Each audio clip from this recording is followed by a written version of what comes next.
Capital 88.1 FM. Welcome back to Capital Radio. The show is Dialogue Sessions with Toki Muhoto. We are broadcasting live from Durban, South Africa. As I said earlier on, you can look forward to 3 segments on the show. The first one, which is called Why Vele, we profile topical issues that are currently trending and happening in South Africa. This starts usually at 3:05 up until 4:20. The next segment is called The African Diplomat. Here we look at issues that are affecting the African continent. We look at trendsetters, pacemakers, innovators, as well as leaders who can drive Africa toward its glorified destination. And the last segment is called World in View. We focus on topical issues that are trending on a global stage. As I promised you earlier on, I'm now joined by my 2 guests, Vuyisile Mshudulu and Leslie Dikeni. The topic we're going to be discussing is South African cultural and creative industries, which seems to have the poverty of ideas as well as absent leadership. Gentlemen, thank you for joining me on Capital Radio. How do you do today?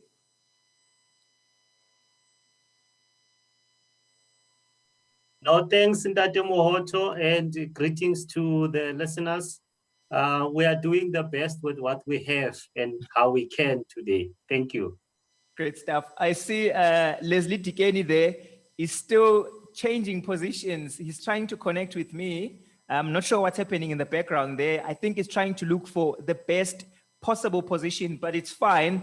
So normally what we do, Mr. Mshudulu, on the show, the dialogue sessions, what dialogue sessions is, we try to look at topical issues in SA, but most importantly, invite experts who understand the topic better and unpack it for the usual citizens, because normally what we find in SA, I think in certain quarters of the world as well, we see a bit of news bites, but nobody gives us a chance to understand or unpack it further. So here we try and look at the issue, unpack it from the roots so that any person who watches the show or is currently listening as we are streaming live understands why the topic is trending and topical.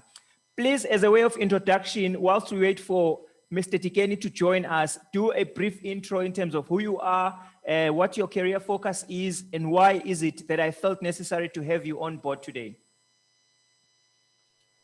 Well, thanks a lot. It's really an honor for us to be part of this discussion. It's an important one given where we are as a country, My name is Vuyisile Mshudulu, and I am the Director for Arts, Culture and Heritage in the city of Johannesburg. I've been in the creative industries for a very long time. I've worked in various capacities, whether it is arts administration, policy making, and management of the arts. So essentially, that's by way of background who I am. I started in the performing arts, but gradually worked in the visual and arts and craft side, but in design as well, until I worked in arts administration and policy making, both at a social level, but also in an economic capacity from an economic development perspective. So that's me in a nutshell. I think most people have a misapprehension of the value of creative arts and what it means for a nation like South Africa. We know that art has an element or some elements of therapy to it. We know that also without creative arts, there cannot be holistic human development. What in your experience is the right definition of the cultural and creative industry?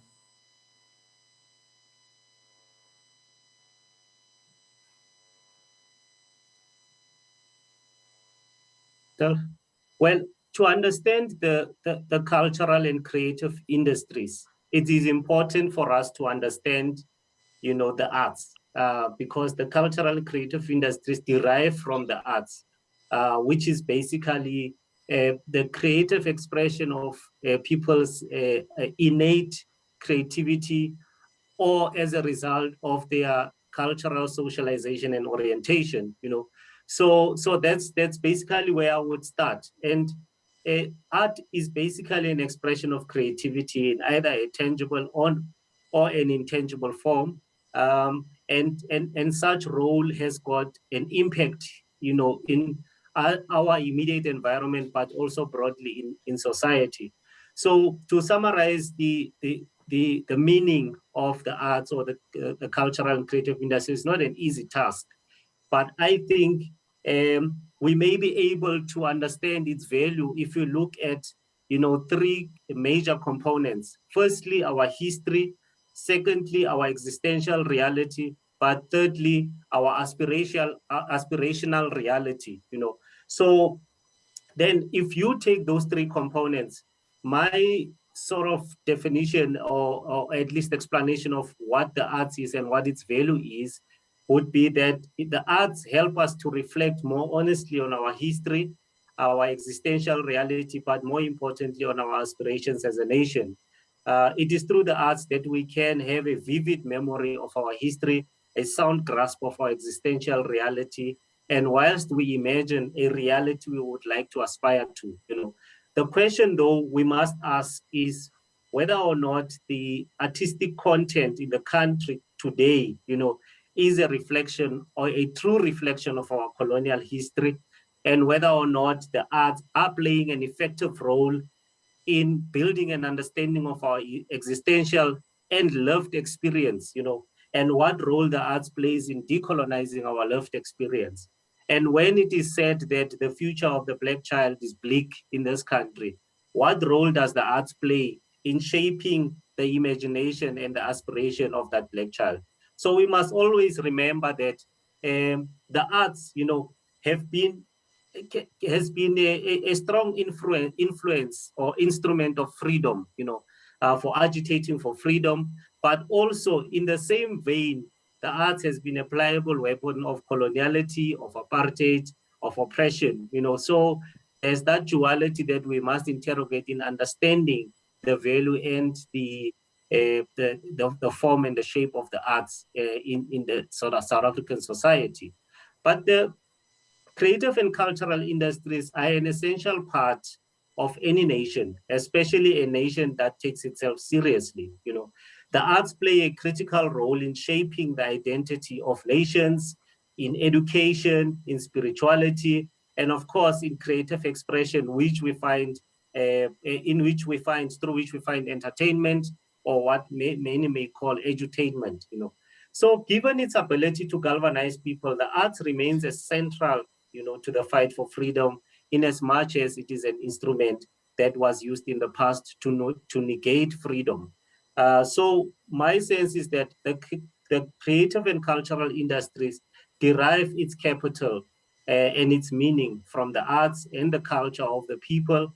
And such capital can be categorized, in my view, in three main forms. The firstly would be the social capital. Secondly would be spiritual capital, but also economic capital. Now, we have seen in South Africa that the overemphasis has been on the economic capital of the creative and cultural industries, without looking at the deeper understanding of the social capital, but also more importantly, the spiritual capital. So in a nutshell, those are some of the things that can help us navigate the meaning and the value of the creative and cultural industries in South Africa. I see. Thank you. Thank you so much. Thank you so much for that explanation. It's quite broad and it gives us a purview into what it is exactly that we call the CCI sector. I see Leslie Dikeni has joined us. For those who are watching whilst we're streaming live, his name is not Muelela Cele. I think it's the connection he's using. I'll give him an opportunity to introduce himself and then I'll shoot with my question. Me? Obviously, yes, of course. I am Leslie Mshudulu. And sorry, I'm not so good in these technological things, modernity is beyond me, but I'm a consumer of modernity. So, okay, I'm Dikeni. I'm an author. I'm an urban sociologist, in short. I've authored a couple of books. I don't want to mention them. You can mention them. One is Poverty of Ideas, which I think I actually like because the theme that we have chosen is about the book as well. And already there, we are treading into key critical questions that we pose in the book. And that is, what is an artist? Mm. Mm. What is an intellectual? In the book, I explain that. But for now, let's stick to the topic that you've asked me and invited me to. And by the way, I've met many journalists who interviewed me. There are some that I discard. There are some that I discard because they are not critical journalists. I think you're a beautiful journalist. So I thank you for that. So that's what really I do. Currently, I used to work, I live in Paris, I live in Norway, and so on, so on, so on, around the world. But the most important thing, I think, for this conversation is the fact that I'm an urban sociologist. And in the book that I wrote, Poverty of Ideas, I'm doing the second section of the book, which is going to be called Music, Agency, and Power, which I examine the very same topic that you are asking us to do or to discuss. But most importantly as well is the fact that I'm using this book and this opportunity to expand into what I wrote into Poverty of Ideas. Mm-hmm. Great stuff. We're still going to zoom into that. Let me just quickly shift to Vuyisile. Vuyisile, given our skewed resource allocation and sometimes racially biased funding models, how should the SA creative arts sector, particularly when you focus on the PDI bracket for those who were previously disadvantaged, appraise current funding models, the set challenges that have followed from there on, and then craft solutions to equitably distribute these resources? Well, firstly, when we talk about concepts such as inequality or equity, we have to understand the root of the problem. So the question of whether or not resource allocation is skewed, racially biased, is immersed in inequality. Similarly, also the question of whether or not the institutions that have been tasked with the allocation of resources for the arts are effective or non-effective, has to be linked to the root cause. And my understanding of the root cause is that the problems that are engulfing the country currently are not questions of exclusion, of the majority by the minority. They find their root in the invasion and dispossession of the natives in this country. And therefore one has to have a appreciation of that history in locating and understanding the problems as they manifest currently. So when we talk about the ineffectiveness of state institutions that are tasked with the distribution of resources for the creative and cultural industries, we must first understand that the character and architecture of the state in terms of was a given rise in terms of the Act of Parliament passed in Britain on the 20th of September 1909, and that act essentially said that gave permission for the formation of the Union of South Africa, which ultimately took shape on the 31st of May 1910. So one has to ask, why was it necessary that after the Dutch and the British convened in Vereeniging and reached a settlement, why was it necessary for them to take that to a British Parliament for the formation of the Union of South Africa to take shape? So in essence, the reason is that it was to make sure, to verify and to ensure that the intention for establishing the state is to protect and preserve the interest of the colonizer under the management of the colonizer at the time. So in essence, what we inherited in 1994 is a state not established by the native, nor with the consent of the native, nor for the benefit of the native.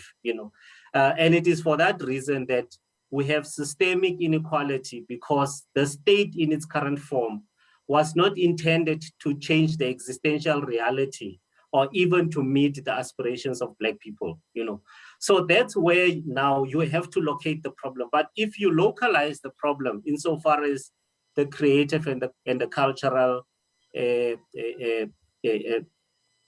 industries are concerned, is that the cultural and creative industries are a microcosm or a microcosmic reflection of that structural reality that I've just painted. So you therefore find that, the inequality that exists in the cultural and creative industry exists primarily because there is this structural flaw that led to the formation of the state, and by extension, the state to serve colonial rather than, the interest of the citizens. Secondly, and lastly, you would recall that during apartheid, culture was central to the strategy of the oppressive regime at the time, and skewed funding models were legislated and they were more deliberate than anything. And therefore, what we're experiencing in what I term a neo-apartheid era, because the false notion that apartheid ended in 1994 has to be debunked. So we are in a neo-apartheid era. So that experience should come as no surprise that we still have that legacy of the skewed funding models that exist in the country, and the situation will persist for as long as we don't attend to the structural architecture that gave rise to the state and its coloniality. So the root cause for me is that the polity that gives rise to this inequality or this reality is an outcome of coloniality, and we have to find ways of dealing with that before we deal with the symptoms of the problem, which present themselves as skewed funding models, inequality, exclusion of artists, and the selection of one content over the other. So that for me is the root of the problem. Thank you. Great stuff. Let's come back to you, Ntate Dikeni. I'm almost tempted to call you Dr. Dikeni or Prof, and I remember that we're not in France. So since we're in SA, allow me to use the name Leslie, even though I have my own reservation because in my own culture, obviously, it's not allowed. From the inception of the so-called democratic dispensation, right? What we've seen, the arts, heritage, and culture sector has never enjoyed autonomy. What do I mean by that? As far back as we can recall, it used to be paired with science and technology, right? And now we have it still paired with sports. It now becomes sports, arts, and culture.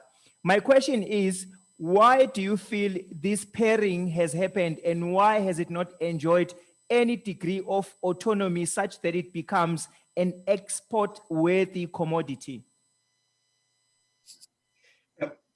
First of all, let's respond to Vuyisile.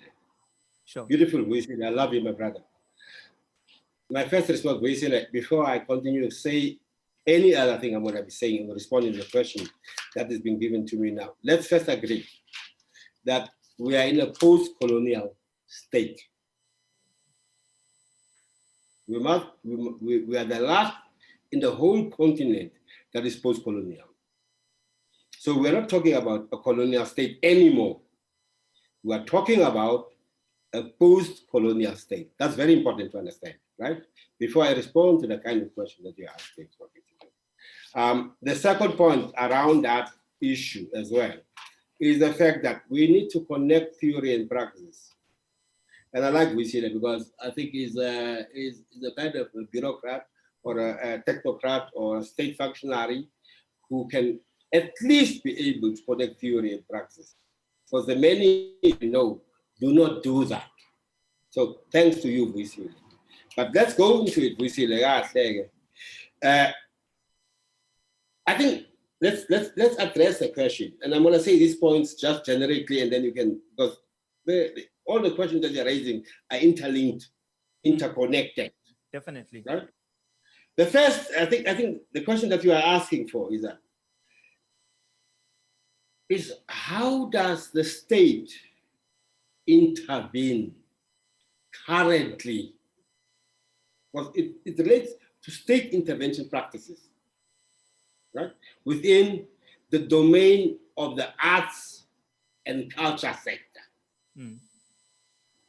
I'm preempting your questions, but I can tell you now that that's what we need to be asking. Therefore, then we have to ask the question, does the state have to intervene? Must it not intervene? Let's forget the liberals who would say there must be no state intervention in the arts. There must be state intervention in the arts, and correctly so in our South African context, which Vuyisile himself articulated of colonialism, apartheid, and so on and so on. Where you had a Gerard Sipon, great painter, found himself where? Erstwhile exiled in Paris. Dudu Pukwana. Even Magungu Ngozi in the jazz music wrote a song called Jiga. Where do you find him? It was banned in South Africa. Brenda Fassie's song in South Africa was produced. Mankuku's song never ended up having to produce it in London. These are the kind of things that I think we're talking about. So in that situation, in that crisis, you need a state to intervene in any other domain, right? Whether it's in culture, in economics, right? In any other social life, you need a state. Can you imagine, let's simplify it metaphorically. Can you imagine a country without robots, traffic lights? The cars will be killing each other. So you need a state. So let's be clear about that. So that's where the state becomes important. Now,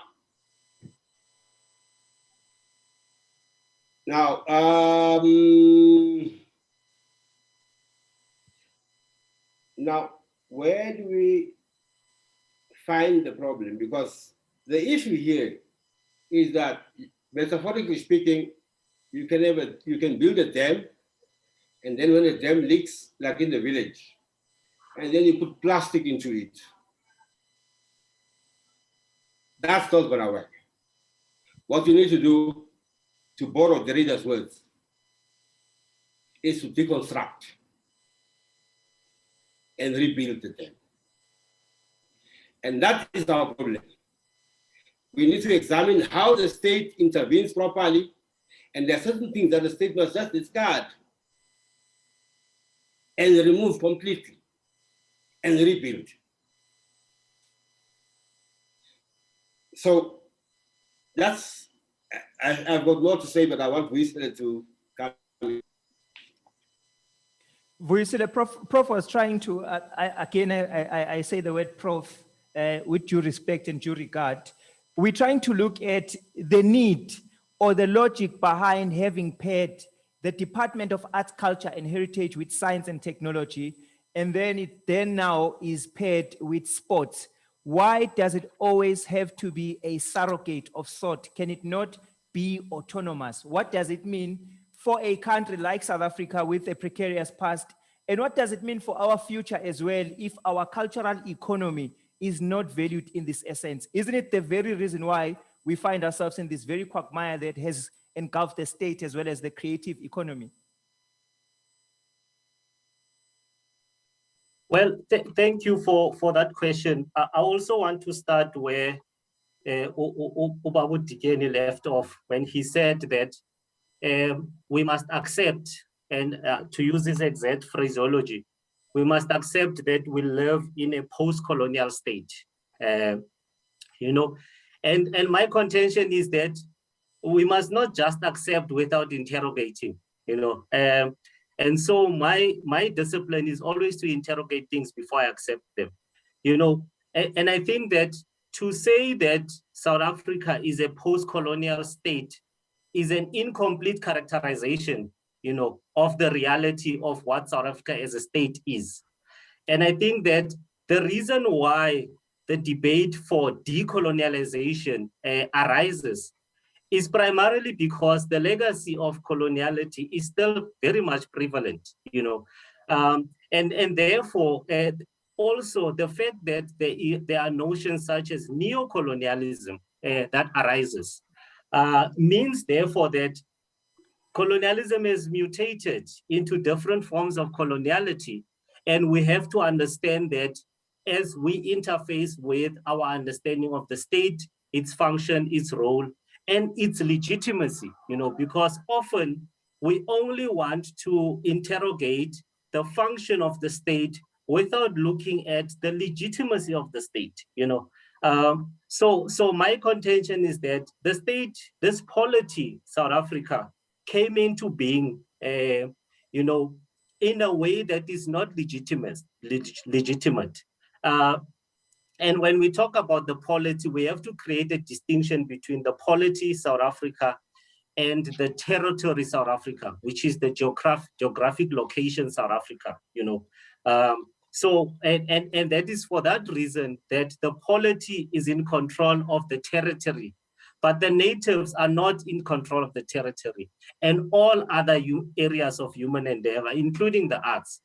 So therefore, to answer your question about why is it that ACH is not, or the Department of Arts and Culture is not linked to the Department of Cooperative Governance and Traditional Affairs, And I would say that firstly, to preface the question, is that the country does not have a vision for the arts, let alone for the creative economy.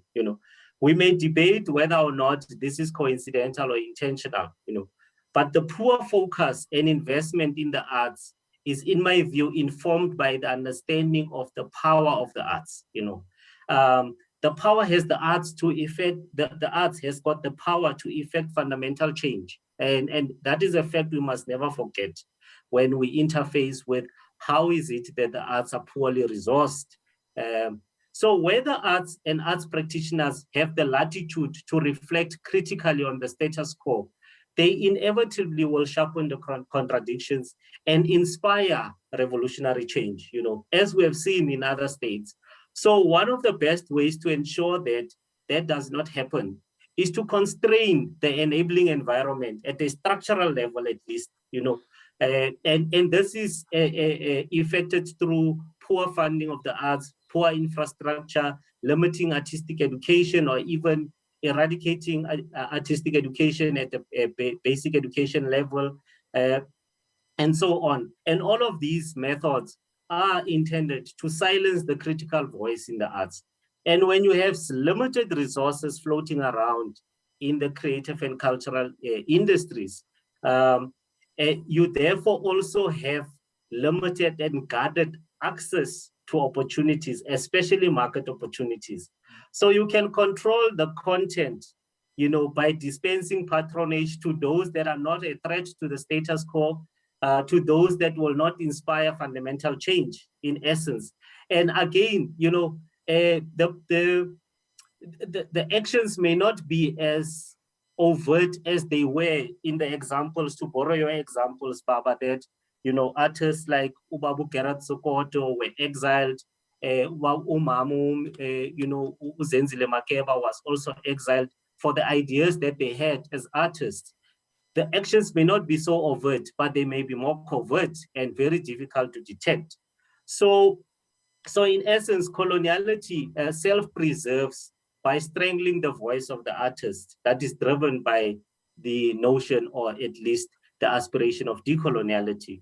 So whether or not the Department of Arts and Culture is linked to education, health, and defense, which gets the biggest budgets, or whether it is linked to international relations, which has got the most exposure globally, it will not be effective because it has the problem of nullifying the decision, because the problem of nullifying the decision that was taken in 1909 that gave birth to this colonial entity, and also how it has mutated into a neo-colonial entity, will be at risk if arts, culture, and heritage in this country can be more effective, because it will build a sense of identity, a sense of self-awareness, a sense of self-love amongst the natives, which are the ingredients, that will fuel the need for fundamental change. So the problem is compounded by the fact that also there is a dearth of visionary leadership in spite of the fact that we have pockets of excellence here and there, but at a macro level, there is really a deficiency in terms of visionary leadership that can get us to where we need to be and not being associated with another department or another state entity. Thank you. Great stuff.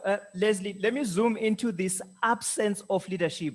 Some have gone as far as calling for the axing of Nathi Mthethwa. Basically, they're saying his tenure is demonstrably that of an absent and not so innovative leader, which has culminated in the current challenge that the sector finds itself in, where you find certain creatives, for example, staging a sit-in at the offices of the National Arts Council, and there hasn't been any forthright or decisive reaction from the Parliamentary Portfolio Committee on ACH, and also the minister hasn't demonstrated any level of will as well as interest in turning things around.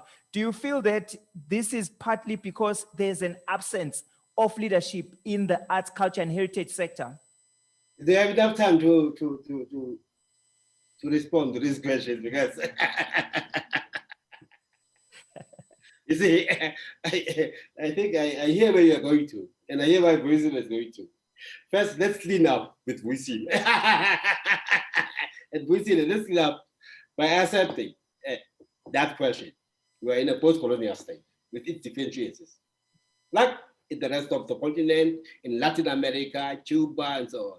We have to admit that the failure to admit that is a failure that results to us a problem, is it? You know what is the problem? Is that then you allow current regimes that exist in the post-colonial state in Africa and elsewhere, right? Room to maneuver and to use history, right, as a justification for non-deliverance. I'm not a bureaucrat, I don't work in the state. So be careful of that. But let's leave that because we're not doing justice to the current discourse. That debate I had with Mamdani some time ago. For now, Mahmoud Mamdani. So we can go to that. And I would ask you to read the book by Mamdani on the same question, right? That's where I stand. But it's good that you have clarified where you stand, and I know where you stand, and I know where I stand. Let's move on. For the current discourse, because that's the issue. When I read the briefing was about the current issue, right? Now let's, as I said, we must deconstruct, and then we must have theoretical concepts to be able to solve a problem, you see? When someone is sick, you don't give him Disprin.